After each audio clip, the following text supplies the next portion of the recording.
नमस्कार दोस्तों, कैसे हो आप लोग। उम्मीद करता हूँ कि आप सब लोग ठीक ही होंगे। आज legal law with ADV Mukesh Bagadia, जो मेरा ही चैनल है, कानून की जानकारी आप लोगों को देता है, उस पर एक कमेंट मैंने रीड किया। उसमें लिखा था कि सर एसडीएम कौन होता है, कैसे बनता है।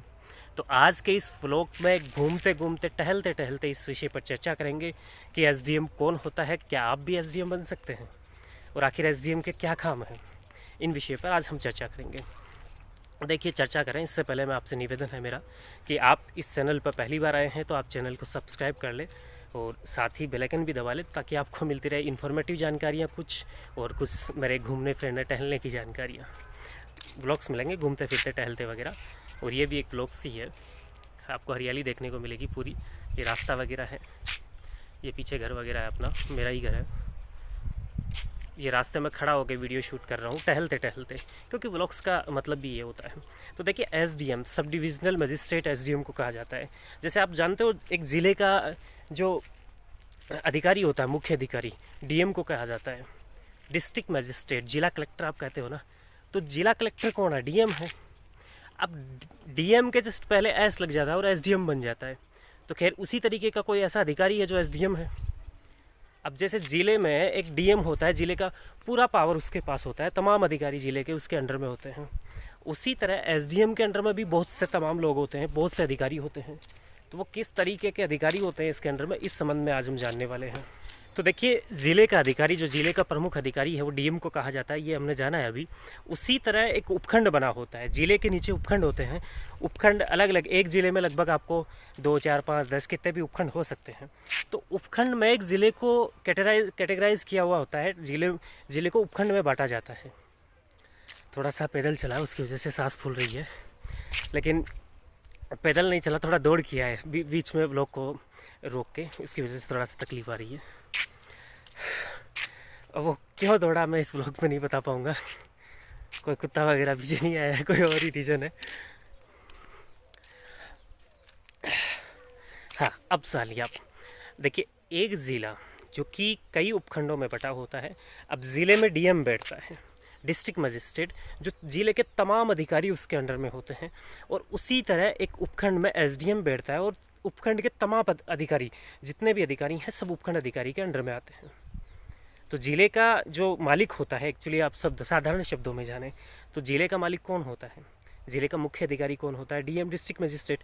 उसी तरह उपखंड का मुख्य अधिकारी, उपखंड का मालिक एसडीएम होता है, sub divisional magistrate. Sub divisional magistrate को प्रशासनिक पावर के साथ साथ कई प्रकार की, जैसे सीआरपीसी है, क्रिमिनल फौजदारी के अंदर आती है, जिसमें 151 में बेल ग्रांट करने की, 107-16 में पाबंद करने की कई शक्तियाँ एसडीएम को दी जाती हैं। प्रशासनिक पावर है एसडीएम के पास। अपने क्षेत्र में लॉ एंड ऑर्डर को मेंटेन रखने की पावर होती है। जैसे डिस्ट्रिक्ट मजिस्ट्रेट होते हैं, डिस्ट्रिक्ट मजिस्ट्रेट को पूरे ज़िले में लॉ एंड ऑर्डर मेंटेन करना होता है। उसी तरीके से जो एसडीएम है, उसे पूरे उपखंड में लॉ एंड ऑर्डर को मेंटेन करना होता है। अब ये लोग बनते कैसे हैं? डीएम का इससे पहले एक चीज़ बता दूं, डीएम मतलब डिस्ट्रिक्ट मजिस्ट्रेट और एसडीएम मतलब सब डिविजनल मजिस्ट्रेट। अब ये लोग बनते कैसे हैं? देखिए, 2 तरीके हैं एसडीएम बनने के। एक यूपीएससी एग्ज़ाम कंडक्ट करवाती है। यूपीएससी के माध्यम से आईएएस, आईपीएस जैसे सर्विस के अधिकारी, बड़े बड़े अधिकारी निकलते हैं। तो यूपीएससी में पर्टिकुलर जो आईएएस बनते हैं, उन लोगों को अपने शुरुआती समय में एसडीएम का पद दिया जाता है। उसके बाद कलेक्टर का दिया जाता है। डायरेक्टली उन्हें कलेक्टर की पोस्ट नहीं दी जाती है, क्योंकि कलेक्टर की पोस्ट काफ़ी जिम्मेदारी भरी वाली पोस्ट होती है। इसलिए डायरेक्टली उन्हें कलेक्टर की पोस्ट नहीं देकर, डीएम की पोस्ट नहीं देकर, उन्हें एसडीएम की पोस्ट दी जाती है। अब ये तो पहला तरीका था। दूसरा था, जैसे अलग अलग राज्य हैं, अलग अलग राज्यों में जो लोक सेवा आयोग बने हुए हैं, वो राज्य कंडक्ट करते हैं राज्यों की प्रशासनिक सेवा। क्योंकि प्रशासनिक सेवा के पदों पे वैकेंसी 2 तरीके से आती है। एक तो यूपीएससी कंडक्ट करती है, केंद्र सरकार, और दूसरी करती है राज्य सरकारें। तो राज्य सरकारें अपने स्तर पर जो प्रशासनिक अधिकारियों की भर्ती करती है, उनमें सबसे बड़ा पद होता है।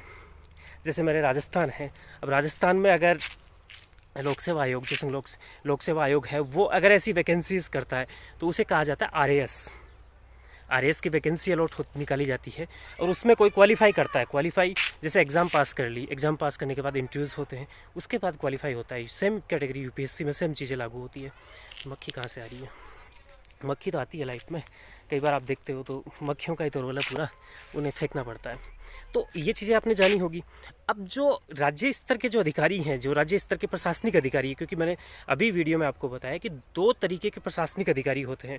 एक केंद्र का रही आईएएस वगैरह जो डीएम की पोस्ट पे आते हैं, एसडीएम आते हैं शुरुआती दौर में, फिर डीएम बन जाते हैं। उसी तरह एक राज्य सरकार बनाती है, प्रशासनिक वैकेंसी निकालती है, जिससे डायरेक्टली, जैसे मेरे राजस्थान की मैंने बात करी, तो उससे आरएएस बनते हैं, राजस्थान एडमिनिस्ट्रेटिव सर्विस। आरएएस की फुल नाम, अगर आरएएस का फुल नाम आप देखें तो राजस्थान एडमिनिस्ट्रेटिव सर्विस, आरएएस। अब ये शुरुआती समय में जब प्रशिक्षु होते हैं, उसके बाद ट्रेनिंग लेने के बाद ये एसडीएम की रैंक संभालते हैं। अब इनमें क्या अंतर आता है? जैसे एक यूपीएससी से कोई बंदा आता है, आईएएस कंप्लीट करके आता है, आईएएस क्वालिफाई किए उसने आईएएस के एग्जाम्स, और आईएएस में उसका चयन हुआ है, वो भी एसडीएम बन गया। और एक बंदा राज्य सरकार ने उसको भर्ती किया राज्य सरकार की प्रशासनिक सेवा में, और वह व्यक्ति भी एसडीएम बन गया। तो इसमें क्या अंतर है? देखिए, जो यूपीएससी के माध्यम से आता है उन्हें एक अच्छे उच्च पदों पे दिया जाता है, जहाँ अच्छा जिम्मेदारी वाला काम हो, जबकि जो एसडीएम की रैंक डायरेक्टली जो राजस्थान प्रशासनिक सेवा है, या अदर किसी राज्य की बात कर लीजिए, आप राजस्थान को एक बार छोड़िए, तो किसी भी पर्टिकुलर राज्य की सेवा के जो लोग होते हैं प्रशासनिक सेवा के, उनको डायरेक्टली जब एसडीएम की रैंक दी जाती है तो उन्हें ऐसे एसडीएम के पद पे रखा जाता है जहाँ कार्यभार कम हो, और अगर उनके पास अनुभव है तो फिर ऐसी दशा में आईएएस के इक्वल उन्हें एसडीएम के पद पर रख सकते हैं, लेकिन तब तक नहीं रखेंगे। अमूमन ये चीज़ें देखने को मिलती हैं। तो आप ये जान गए होंगे कि एसडीएम कैसे बन सकते हैं। तो 2 तरीके हैं, यूपीएससी की एग्ज़ाम क्लियर करो, आप आईएएस बनेंगे, और आईएएस बनने के बाद में आप सीधे एसडीएम की पोस्ट के ऊपर आएंगे, और उसके बाद आप कलेक्टर बन जाएंगे, डीएम बन जाएंगे, और उसके बाद काफ़ी ऊंचे पदों तक आप हाई लेवल जाएंगे, पूरे सेंटर में आपकी काफ़ी वरीयता रहेगी। और दूसरा तरीका आपके पास है, आप जो स्टेट की अथॉरिटीज़ है, स्टेट में जो लोक सेवा आयोग वैकेंसीज अलॉट करता है, उनमें आइए, और उनके जो प्रशासनिक पद हैं उन पे जो वैकेंसी निकाली गई है उन्हें क्वालिफाई कीजिए, और फिर आप प्रशासनिक अधिकारी बन जाइए, और प्रशासनिक अधिकारी बनने के बाद आप एसडीएम बन जाएंगे। काफ़ी बोलने से काफ़ी सांस फूल चुकी है। तो फिर आप एसडीएम बन जाएंगे, और एसडीएम बनने के बाद आप राज्य के सचिव तक जा सकते हैं, मुख्य सचिव वगैरह होते हैं, वहाँ तक आप जा सकते हैं। और हो सकता है कि भविष्य में आप भी प्रमोट हो जाए और आईएएस जैसी सेवा में आपका चयन हो जाए, क्योंकि प्रमोटिंग के आधार पर भी जो राज्य लोक सेवा आयोग, राज्य प्रशासनिक अधिकारी होता है, उनका प्रमोशन भी हो जाता है, और उन्हें आईएएस जैसी सेवाएं अलॉट कर दी जाती हैं। तो आज के इस वीडियो में आप ये जान पाए होंगे कि आप एसडीएम कैसे बन सकते हैं। तो उम्मीद करता हूँ ये वीडियो आपके लिए बहुत ही महत्वपूर्ण साबित रहा होगा। अभी के लिए बाय बाय, मिलते हैं किसी नेक्स्ट व्लॉग में।